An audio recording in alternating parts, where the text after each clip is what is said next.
Qué alegría me da que me acompañes en este estudio de la lección de escuela sabática. Hoy, 26 de enero, el título de la lección es La vara de la ira de Dios. La vara de la ira de Dios. Permítanme leer un texto súper interesante y tiene que ver mucho con la lección del día de hoy. De hecho, vamos a responder algunas preguntas después de leer estos textos. Dice la Biblia, Levíticos 26, 14 en adelante. Miren, la Biblia, el subtítulo es Consecuencias de la desobediencia. Consecuencias de la desobediencia. Dice la Biblia, pero si no me oyereis, ni hiciereis todos estos mis mandamientos, y si desdeñareis mis decretos, y vuestra alma menospreciare mis estatutos, no ejecutando todos mis mandamientos e invalidando mi pacto, yo también haré con vosotros esto. Esto es lo que iba a hacer Dios con el pueblo de Israel si no obedecía sus mandamientos, si no seguía sus estatutos. Noten lo que iba a hacer. Dice la Biblia, enviaré sobre ustedes terror, extenuación y calentura que consuman los ojos y atormenten su vida, y sembraréis en vano vuestra semilla, porque vuestros enemigos la comerán. Pondré mi rostro contra vosotros y seréis heridos delante de vuestros enemigos, y los que os aborrecen se enseñorearán de ustedes y huirán sin que haya quien los persiga. Y las maldiciones continúan. En los siguientes versículos continúan las maldiciones. Ahora, el pueblo de Israel era un pueblo que practicaba el ocultismo, era un pueblo que se había olvidado de Dios, y las maldiciones estaban listas para ser enviadas sobre el pueblo de Israel. Ahora, la primera pregunta que vamos a responder es, ¿por qué Dios castigó a su pueblo por etapas y no de una sola vez? Aquí debemos leer Isaías capítulo 9, versículo 8 al capítulo 10, 34, o sea, el capítulo 10 completo y también parte del capítulo 9 de Isaías. La pregunta es, ¿por qué castigó Dios a su pueblo por etapas y no de una sola vez? Saben, mis amados, que tenemos un Dios grande en misericordia, que tenemos un Dios que está siempre listo a darnos una segunda oportunidad. El hecho de que Dios no castigara al pueblo de una sola vez, sino que fuese en etapas, era un grito desesperado de Dios: arrepiéntete, arrepiéntete, yo quiero hacer las paces contigo, yo estoy listo para darte otra oportunidad, busca mi rostro, búscame, yo estoy listo para hacer las paces contigo, yo quiero, necesito darte otra oportunidad. Por eso es que Dios no los castigó de un solo golpe, como solemos decir, sino los castigos iban llegando por etapas. Pero mis amados, finalmente el castigo llegaría. Sí, el castigo iba a llegar sobre el pueblo de Israel. En Isaías capítulo 9, versículo 13, encontramos quién iba a ser la vara del castigo de Dios, la vara de la ira del castigo de Dios. Miren lo que dice el versículo 13. Bueno, en el versículo 13 encontramos la respuesta, o más bien lo alusivo a lo que yo decía, de que Dios decide por etapas, porque quiere darles otra oportunidad. Dice el versículo 13, pero el pueblo no se convirtió al que lo castigaba, ni buscó a Jehová de los ejércitos. O sea, en cada castigo que recibía el pueblo, era una oportunidad de volver a Dios, pero el pueblo seguía de terco, el pueblo seguía de necio, el pueblo seguía buscando su propio rumbo, su propio camino, no se convirtió, lamentablemente no se convirtió. Y saben, mis amados, que el instrumento de Dios pues sería el rey Asiria. Dice el versículo 5, 10:5, ¿quién sería la vara de la ira de Dios? ¿Quién sería esa vara con la que Dios iba a castigar al pueblo de Israel? Dice el versículo 5, oh Asiria, vara y báculo de mi furor, en su mano he puesto mi ira. en su mano he puesto mira. ¿Quién iba a ser el instrumento para ejecutar los juicios de Dios contra Israel? Una nación llamada Asiria. Sí, Asiria iba a ser quien estaba listo y dispuesto para conquistar a Israel. Si no hubiera sido por la desobediencia de Israel, Dios no habría permitido la conquista, la destrucción del pueblo de Israel, en este caso de parte de Asiria.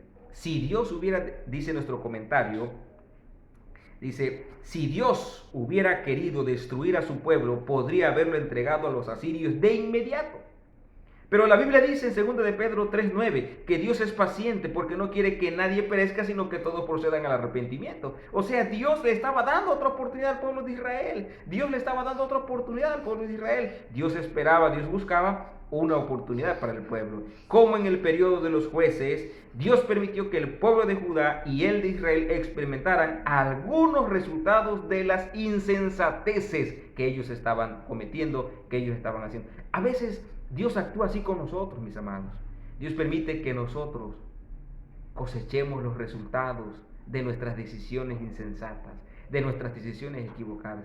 Y el pueblo estaba pagando los resultados de esas decisiones equivocadas. Así que la vara de la ira de Dios sería el pueblo asirio, y el hecho de que Dios no los castigara de una vez implicaba, y que fuera por etapas, que Dios le estaba dando otra oportunidad. Ahora bien, ¿de qué pecados es culpable el pueblo? ¿De qué pecados es culpable el pueblo? ¿Por qué Dios los estaba castigando? ¿Contra quién cometió estos pecados? ¿Quién es culpable entre ellos? Isaías 9:8 al capítulo 10 y versículo 2, encontramos cuáles eran los pecados que estaban cometiendo estos israelitas, este pueblo ingrato. Permítanme enumerar algunos de los pecados que hay aquí. El primer pecado que tenía el pueblo de Israel era la soberbia, era la altivez, era creer que ellos podían solos, era creer que ellos así estaban bien, era la soberbia, eran soberbios. Tenían el problema del orgullo. Cuando nosotros tenemos el problema del orgullo, mis amados, nos volvemos independientes. Yo puedo solo. Yo puedo solo. Iniciamos el capítulo 1 de Isaías diciendo que no había ninguna cosa buena en el pueblo de Israel. Sus decisiones eran equivocadas. Pero aún así ellos se ven sanos, se ven bien, están bien. En realidad había solamente destrucción, podrida llaga. Solo había muerte. Eso era lo que les esperaba a ellos, porque eran soberbios, porque eran altivos, porque eran también orgullosos, independientes. Y además los versículos dicen también que ellos eran ingratos a la misericordia de Dios. ¿Y por qué digo que ingratos a la misericordia de Dios? Sí, ingratos a la misericordia de Dios. ¿Por qué? Porque a pesar de que Dios les estaba dando una oportunidad, del versículo 13 del capítulo 9 dice, pero el pueblo no se convirtió al que los castigaba, ni buscó a Jehová de los ejércitos. Pueblo ingrato. A veces nosotros podemos estar cometiendo el mismo error. Personas ingratas. No levantamos la mirada al cielo y admitimos que todo lo bueno que tenemos en nuestro hogar viene de Dios, que no es el resultado del esfuerzo que tú haces en tu trabajo, porque eres bueno, porque tienes un buen cargo, porque tienes inteligencia para hacer negocios. La ingratitud de la misericordia de Dios. Los versículos 13 nos presentan, lamentablemente, que había corrupción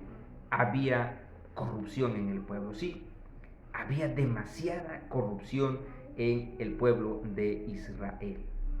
Los versículos siguientes nos presentan precisamente eso, que había corrupción, había injusticia, había tiranía y había robo a los pobres. Dios se toma muy en serio las injusticias contra nuestro prójimo. Dios se toma muy en serio lo que uno hace para dañar a los demás, para hacerse rico a costa de los pobres. Dios se toma muy en serio cuando tú y yo hacemos trampa en nuestros negocios. Dios se toma muy en serio eso. Esos son los pecados que cometía el pueblo de Israel. Pero ¿saben algo? Al analizar la vida del pueblo de Israel, encontramos algo muy claro y nítido. Lo claro y nítido que encontramos aquí es la libertad, el libre albedrío. O sea, que el pueblo de Israel gozaba de esa libertad. Dios no lo iba a forzar a que lo buscara. Dios no lo iba a forzar a que se arrepintiera. Dios no lo iba a forzar a que buscara a Jehová. No lo iba a forzar. Él nunca hace eso. Dios espera que nosotros de manera consciente y libre busquemos su rostro. Dios espera que nosotros de manera consciente corramos a Él. Si las cosas están yendo mal en tu matrimonio, si las cosas están yendo mal en tu hogar, si las cosas están saliendo mal, mi querido hermano, por favor, corre, busca a Dios. No mueras como le pasó al pueblo de Israel. No te desgastes, no sigas sufriendo solo, no cargues el odio, no cargues el resentimiento. Corre a Cristo Jesús. Corre a Cristo Jesús. Dios le dijo al pueblo de Israel, ¿por qué quieren ustedes seguir sufriendo? ¿Por qué todavía quieren ser castigados? Volvamos a Dios.